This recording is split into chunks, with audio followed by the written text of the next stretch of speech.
ফাকিহুল ওয়াহিদ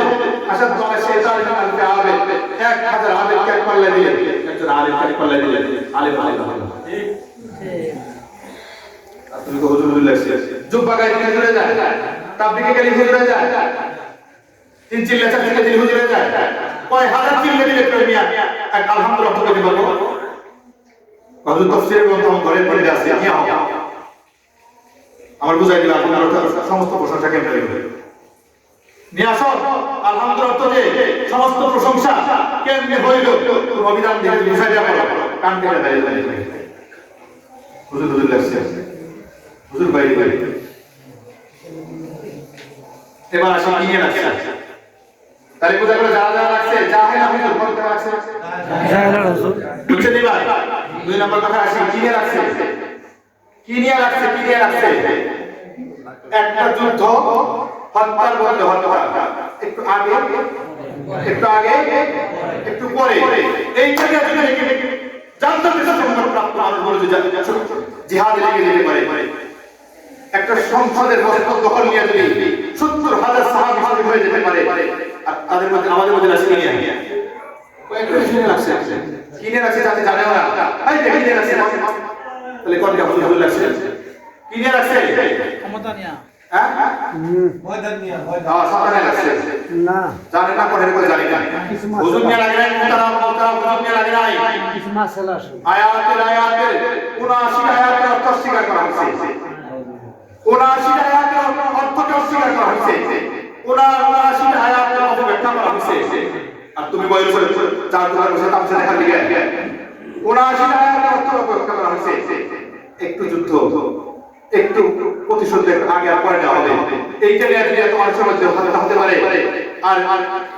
ক্ষমতা দখল নিয়ে যদি 70,000 মানুষ তাহলেই শহীদ হয়ে যেতে পারে আর তোমার আমার সামনে 79 আয়াতের অপব্যাখ্যা করা হইল তুমি চুপ করে বসে রেখেছো মিয়া এখন এবার কোন সংসদ দখল করা বেশি প্রয়োজন না কোরআনের আয়াতের অপব্যাখ্যা থেকে বাঁচানো বেশি প্রয়োজন একজন মানুষকে শহীদের হত্যা করা হয়েছে তার বিচারকে একটা আগে নেওয়া উচিত নাকি পরে নেওয়া উচিত নিলাম আগে নেওয়ার পরে নেওয়া হত্যা তো নিলাম ওইটার জন্য যদি এত মারামারি হয়ে যেতে পারে জান্নাতের সুসংবাদ প্রাপ্ত সাহাবীদের মধ্যে যদি যুদ্ধ লেগে যেতে পারে আর আমাদের মধ্যে আসলে কি হুজুর রাখালি বড় বড় কথা কয় হুজুর বলে হিংসা হুজুর নিয়ে আসে একজন আমার কথা হচ্ছে কলমাদিন জেলা একজন হুজুর আছে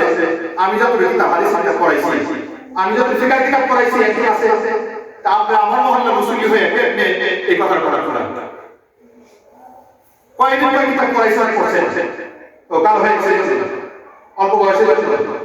নাকি বাংলা করে মসজিদের জন্য নাকি লেবাস লেবাস সুন্দর এই জন্য বা পছন্দ হয় না আমি আশ্চর্য হয়ে গেছি যে আমার মহল্লার মুসল্লি কেমনে এত খারাপ মধ্যে থাকতে পারে কোরআনের আয়াত ব্যাখ্যা করছে বলছে আল্লাহ বলেন ইন্নাকা লা তাহদি মান আহবাবতা ওয়ালাকিন আল্লাহ ইয়াহদি মান ইয়াশা আল্লাহ তাআলা যাকে হেদায়েত দেন আর উনি বলে হেদায়েতের মালিক আল্লাহ হেদায়েত যারা আল্লাহ হাতে থাকে রাসূল পাবে নাউযুবিল্লাহ জিহাদ হাজার জিহাদ আয়াতকে তাবলীগের সাথে মিলাইছে কেন ভাই জিহাদ এক জিনিস তাবলীগ আরেক জিনিস তুমি বসে আর হুজুর লাগছে একটা মুসলমানের রক্তকরণ হয়ে যাবে ছিল ও গাট্টি একটা ঝুলাই দিই আর 3 দিনের জন্য চলে গেলেই আর 40 দিনের জন্য চলে গেলেই বাস হয়ে গেল সবাই জানে তাবলীগ করে আসে না আপনার নামে সব মরণ লাগাই হুজুর দিয়ে দিয়ে শেষ আলহামদুলিল্লাহ অর্থ জানে না আলহামদুলিল্লাহ অর্থ করতে পারবে না যে মানুষটা হুজুর হয়ে গেছে আশ্চর্য হয়ে যায় রাতের একটা পল্লীতে থাকতে পারে এত ব্যর্থ হতে পারে এত জাহেল হতে পারে যদি সেই সাহাবীদের মধ্যে কোথায় আমাদের আয়েশা জান্নাতের সুসংবাদ প্রাপ্ত মহিলা কোথায় আলী রাদিয়াল্লাহু আনহু জান্নাতের সুসংবাদ প্রাপ্ত সর্দার লেগে গেছে মারামারি শুধু একটু সময় বিষয় নিয়ে হত্যার বদলা তাড়াতাড়ি নিতে হবে আমাদের আয়েশা বললেন উসমানের বদলা আগে চাই ইসুকের জন্য যদি এত মানুষ শহীদ হতে পারে সংসদ দখল করা নিয়ে এই মসজিদ দখল করা নিয়ে যদি 70,000 মুসলমান তাবে তাবিয়ে সাহাবী শহীদ হয়ে যেতে পারে আর কোরআনের আয়াত করতে হবে আর তোমার ভালো লাগবে কোরআনের আয়াত করতে হবে আর সেই দাড়ি করে লাগলে ভালো লাগবে তোমার চেয়ে বড় দাড়ি আবু জাহেলের ছিল বুঝতে দেখো তোমার চেয়ে বড় দাড়ি আবু জাহেলের ছিল তোমার চেয়ে বড় দাড়ি রবীন্দ্রনাথ ঠাকুরের আছে তা তোমার চেয়ে বড় দাড়ি আব্দুল্লাহ বিন উবাই মুনাফিকের সর্দারের ছিল আবু লাহাব হাবাশা সবার দাড়ি ছিল কি জান্নাতে গেছে আশ্চর্য হয়ে আমার মহল্লার মুসল্লি আমি যেখানে এত বড় মানুষ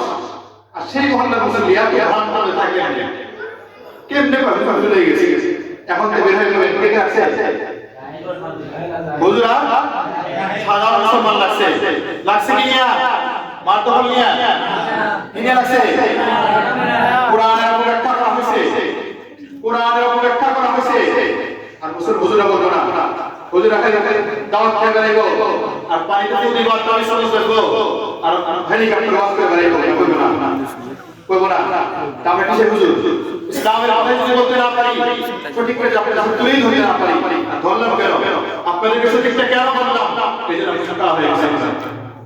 এটা ভুল প্রশ্ন দিয়েছে আমি এক পারে সম্পূর্ণ হয়ে যাবে কোনো আফসোস নাই আমার বাবা সব সম্পূর্ণ হয়ে যাবে কোনো আফসোস নাই কোরআনের ব্যাখ্যা করবে আর একজন মুসলমান হয়ে যাবে ভাই এটা তো হয় না কাজী মুন্তাহা মাওলানা মুসলিম যারা আছে মসজিদে লিড দেওয়ার দায়িত্ব আমার কাজে কোনদিন খোলাকে আসুন কাউকে যেন না দেখি ওই দলের সাথে আসে সে যেই হোক না কেন এটা আমার চাকরি থাকুক না থাকা আপনি কোরআনের ব্যাখ্যা করছে সেই দলের সাথে থাকবে কেন এত দরকার করছে আবু বকর সিদ্দিক উসমান আলী কলিদের দাবি গেছে রাসূলের সাহাবায়ে কেরাম কয়দিন কি মজা আছে কয়দিন হ্যাঁ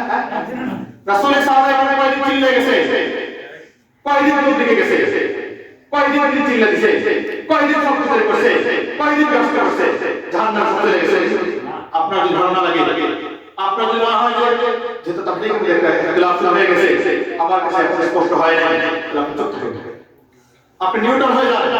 সাইলেন্ট হয়ে যাবেন চুপ হয়ে যাবেন আপনি চুপ হয়ে যাবেন কাম চলে যাবে আল্লাহ কাছে দোয়া করতে থাকেন আল্লাহ ইনশাআল্লাহ সমাধান করে দেবেন আর আপনার কাজ কি জীবনে চলে থাকে রাসূলের জামানায় 150 বছরের তাবলীগ আবিষ্কার 150 বছরের তাবলীগ চলে তার আগে 350 বছর ধরে ইসলাম ছিল না ছিল না 300 বছর সাহাবায়ে কেরামের জামানায় ছিল না তাবিঈন জামানায় ছিল না আইমা মুস্তাহিদ চার করে জামানায় ছিল না চার ইমামের জামানায় ছিল না তারপরে তাবলীগ গেছে আশরাফ আলী থানভী করে তাবলীগ গেছে আব্দুল কাদের জিলানী করে তাবলীগ গেছে শাহজালাল ইয়ামানি করে তাবলীগ গেছে কয়লা কেন যদি মনে হয় যে না এই দ্বন্দ্বের সঙ্গে না হওয়া পর্যন্ত আমরা কিছু বইতে হবে তাহলে আপনি কোনটার বলে যাবেন আপনার সমস্যা ওই কালেমা শিখে যাবে আমার কাছে আইডি কাছে করে বলে বসে আসে আপনার সমস্যা নামাজ পড়ি আমি যাবে নামাজ শিখে বসে আয়কার একদম নিচে চলছে 1350 বছর যদি চলতে পারে 150 বছর মাথায় একটা নতুন আবিষ্কার তাবলীগ জানাইছে আর এটা কিন্তু মহামারী হয়ে গেছে প্রশ্ন একজন মুসলমানকে হত্যা করা হয়েছে এবার আসি বর্তমান যে প্রেক্ষাপটে ওইটি তো ইখতিলাফের মূল জায়গা দ্বন্দ্বের মূল জায়গাটা ওই ইন্ডিয়ার ব্যাটার সাথে আমার মূল জায়গা ইন্ডিয়ার ব্যাটার সাথে আমাদের দূরত্ব সৃষ্টি হয়েছে কেন আমরা ভুলে গেছে কোরআনের ব্যাখ্যার কারণে উনি বলছে আমরা হাদিস বুখারী বাদে পড়ছি মান পারা হারফান মিন কিতাবিল্লাহ পারা আহসান কেউ যদি কোরআনে বাদ করে তার জন্য আসলে কি করে কি রিল্যাক্স এর অর্থ এর বড় কিছু অর্থ সব পড়া লাগবে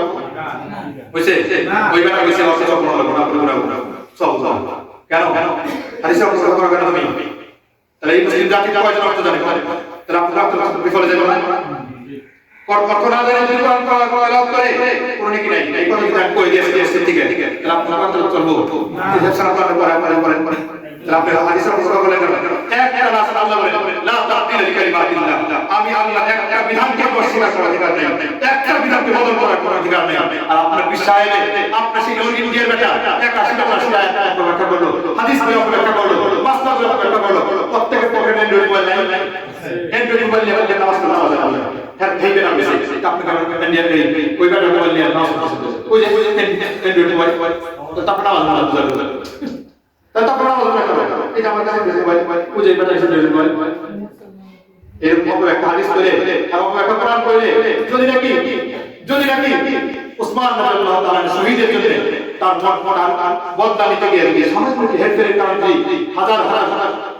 সাহাবায়ে শহীদ হয়ে যেতে পারে। আর ক্ষমতা বস্তু দখল করা নিয়ে যদি 70,000 সাহাবী আর তাবিঈন যদি শহীদ হয়ে যেতে পারে,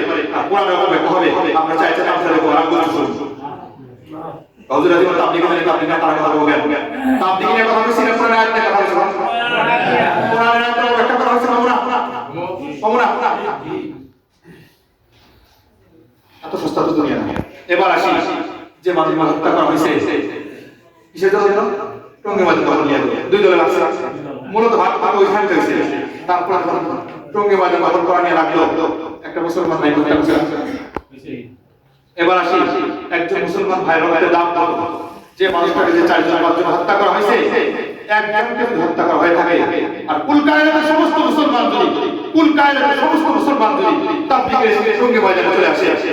বদলার এই হবে তো কাফারা হবে না। একজন মুসলমানের দাম এত সস্তা, একটা মুসলমানকে হত্যা করা হয় কুল বাজার দখল করে নিয়ে। একজন মুসলমানকে যদি হত্যা করা হয়ে থাকে, তার বদলা শুধু যদি কুল কায়নাতের সমস্ত মানুষ কুল বাজারে হতে পারে, শামিল হয় 3 দিন আল্লাহ বিল্লাহ করে চিল্লা করে কপাল কালা করে হালায় ছেড়ে দিয়ে আর রাস্তায় সব মানুষ রাস্তায় চলে যায়, সব মানুষ চিল্লা চলে যায়, সব মানুষ তাবলীগী হয়ে যায়, সব মানুষ চলে গান কাটায় লয়। দাম হবে তো? হ্যাঁ হবে না? তাহলে কেন মারা হবে? তো একটা যখন করতে আসলি তো আসলি তাবলীগ কেন বলেন? তার মানে জাহেল তৌহিদ বলছিলাম, আলেমা জাহেল আছে, জাহেল জানিনা যে মানুষকে হত্যা করতেছি, সুবহানাল্লাহ বলে যে মানুষকে হত্যা করতেছি, এই মানুষের হত্যার বদলে কুল কায়নাতের সমস্ত মানুষ যদি একমত হয়ে যায়, কুল কায়নাতের সমস্ত মানুষ যদি এই তাবলীগের ইসলাম বাজারে জমা হয়ে যায়, কুল কায়নাতের সমস্ত মানুষ চিল্লা বের হয়ে যায়, এই একটা মুসলমানের হত্যার বদলা হবে না? হবে। এই একটা মুসলমানের দাম কত সস্তা? সিবাবুল মুসলিম মুক্তাল বুখারী হাদিসে বলছেন, একটা মানুষকে যদি হত্যা করে কাফের হয়ে যাবে। হত্যা করতেছে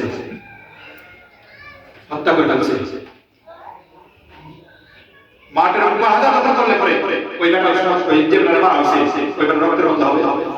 না? কেন রে ভাই? মন চাইলে যাইবেন না, মন চাইলে তাবলীগ যাইবেন, না চাইলে না যাইবেন। যে জাত কালে ওলামা ইকরামের সাথে থাকবে। যদি আল্লাহ মনে না চায়, আমি যেন অন্তত আমার মহল্লায় কাউকে না দেখি যে এই মানুষটা ওই দলের সাথে আছে, এতদিন বুঝেন নাই, কষ্ট মাফ করে দেবেন। এখন তো বুঝলেন, আজকে তো বুঝলেন যে ওই মানুষের দলটা কুফারের দল। হুজুর লাগছে, হুজুর বললাম চ্যালেঞ্জ করলাম, ওপেন চ্যালেঞ্জ করলাম, যিনি আসলে আমার সামনে আপনার বিষয় দিয়ে তুমি মারামারি হতে পারে। ইসলামের এত বড় অপব্যাখ্য হইতেছে, আমরা করবো না। আর বললাম তো আলাদা হয়ে গেল, আর বলে হুজুর ধৈর্য নাই, হুজুর সহ্য নেই, খোদা কি কসম, যদি আমার ধৈর্য না থাকতো আপনি কার নামাজ হতো না।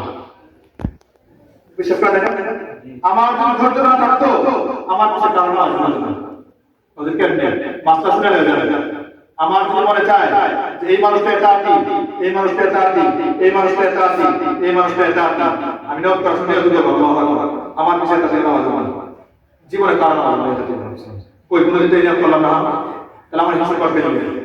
আমার এটা হিংসা করতে লিগে, আমার আপনার হিংসা করতে লিগে হিংসু ওলামা একটা হিংসু যদি হতো ওই অন্তর্বল মাঝে একটা মুসল্লি ওই দলের একজনের নামাজ ওই আমরা তো নিয়ত করি না, নিয়ত করার সময় করি আল্লাহ আমার কাছে যারা দাঁড়িয়েছে সবাই আপনার যদি এই চাবিটা থাকতো আপনার হাতে, আমার পক্ষে যাবে একটা ইমামের হাতে চাবি বুঝছেন দেবার, একটা ইমামের হাতে আপনি প্রত্যেকের নামাজের নিয়তের চাবি ইমামের হাতে। আমি যদি বাদ দেই সবার নিয়ত করলাম, আমার সভাপতি বাদ দিয়ে আমার সভাপতি নামাজ পড়ে বুঝলেন? এখন সবার নামাজে নিয়ত করছি, আমার মতো হলে ওই মতো আমি নামাজ পড়া এত মানে করে নামাজ পড়ে কপাল কাটা করতেছি, বুঝলেন? এখন ওই হিংসা আমার হিংসা না, হিংসা সঠিকটাই বলতে চেষ্টা করছি। আমাকে বলেন ট্যাক্সি 3 দিনে যাইতে, আমাকে বলেন ট্যাক্সি কাটতে, কিন্তু আমি আজকে চিন্তা করলাম আজ যদি না বলি এই জাতি দিন মনে করে আমার মনে তো মুখ আছে, টাকাওয়ালা আছে, আবু জাহেল এত বড় টাকাওয়ালা টাকাওয়ালা হইছে, আমার তো কি আছে স্থানীয় আছে, কিসের স্থানীয় আমার দলের মতো প্রভাবশালী আছে, টাকাওয়ালা আছে, ইঞ্জিনিয়ার আছে, ডাক্তার আছে, হাত পাকিয়েছে কি হয়েছিল কোরআন ব্যাখ্যা হবে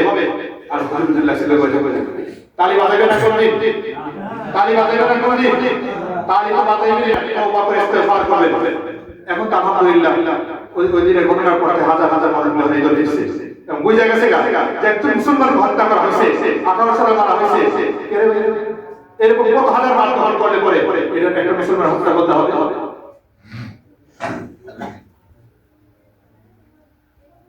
জান্নাতে লেগে গেছে আর আমরা তো লাগতে পারি বাইরে তো লাগতে জাহিরের সাথে তো লাগতে পারি না, কোরআন আর ব্যাখ্যা করে লাগতে পারি না। এক ধৈর্য না কথা বলি, সাবধান, হাযা আল্লাহু আখিরাহ, এটাই হবে শেষ, এটাই হবে শুরু। বুঝতে না বুঝতে কাজ করা কিছু করার নেই। এটা আমার বলার দরকার ছিল, বলে দিলাম যা করার সময় করা কথা বুঝবে না হয়তো যারা আগে আসছে আশা করি তাদের কাছে আমরা করতেছি বিষয়টা যে কেন মানব এটা লাগে আর কেন এই সমস্যার সৃষ্টি হয়। বুঝছেন তো? এবার চার দোকানে আর করবেন না, বুঝছেন? চার দোকানে আর করবেন না, বলতে বলতে মসজিদে এসে নামাজ দাঁড়িয়ে যাবেন, আল্লাহর কাছে বলবেন যে আল্লাহ সমস্যা সমাধান দিয়ে দেন। যারা বাতিল তারিকা নিস্তেনাবুদ করে দেবে যে হেদায়েত করে হেদায়েত দিয়ে আমি হেদায়েত দিয়ে দেন, হেদায়েত দিয়ে না থেকে জাহিল নিস্তেনাবুদ করে দেবে। কারণ হচ্ছে কোরআন আমরা কেউ দেখতে চলবে না, কোরআন আমরা কেউ দেখতে চলবে না। যারা যারা কোরআন আমরা করবে আল্লাহ যেন তাদের হেদায়েত দিয়ে দেন, হেদায়েত দিতে পারে না আমাকে উদ্বাসায় হয়ে যাবে না সমাজে। আল্লাহ তাআলা আমাদের সহি সমস্যা বোঝার তৌফিক দিয়ে দেন। টাকার গরম যেন আমাদের মধ্যে না আসে, ক্ষমতার গরম যেন আমাদের মধ্যে না আসে, পাল্লা বড় মগটা এটা যেন না আসে। পৃথিবীর কেউ না থাকে আমি আল্লাহ, এই জন্য মন মানুষ থাকে পৃথিবীর কেউ না থাকে আমার পক্ষে, আমি সঠিকের পক্ষে আছি ইনশাআল্লাহ। এই মন মানুষের জন্য আমাদের মধ্যে থাকে, আল্লাহ তাআলা তৌফিক দিয়ে দেন। আমিন। রাসূলুল্লাহ কবুল করুন।